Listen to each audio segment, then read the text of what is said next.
At the core of this game is fairness, and for perceived fairness to work, it has to look different for me. It's probably gonna look different for you. Fair play is a figurative card game you play with your partner that represent every single household and childcare task. There are 100 cards in the Fair Play deck that you'll be dividing up between you and your partner. And here's the good news.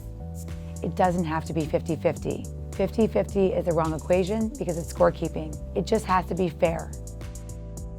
My morning routine used to be chaotic, and then my husband and I started implementing Fair Play.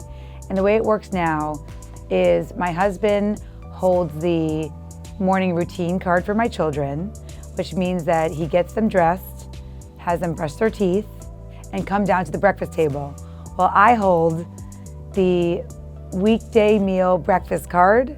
So I make the breakfast for the children, and then we all sit down together to talk about our day. We don't do that at night because it's too hectic, so our family meal time is the morning.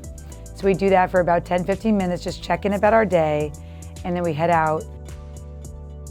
Unicorn Space is about the active pursuit of what makes you uniquely you, and how do you share that with the world. When I was holding the full deck for my family, there was no time for my Unicorn Space.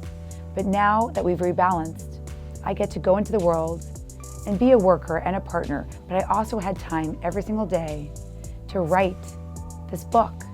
And that's my active pursuit of who I am. It just takes 10 minutes of thinking about how do I pursue what makes me me? An active pursuit. Not just reading, but writing. Not just eating pie, but baking that pie. The active pursuits are not only tied to our partnership longevity, they're tied to our actual longevity. The most important way to respond to a mistake, because we all make them, is to carry through on your mistake.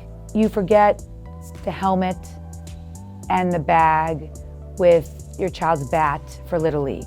Instead of screaming at your partner and saying, go back to the house and get it, you say, my bad, I was owning extracurricular sports for this week, I forgot the equipment, I'm going back home. You carry through on the mistake the best way you can, and that shows that you actually care about the task you're doing.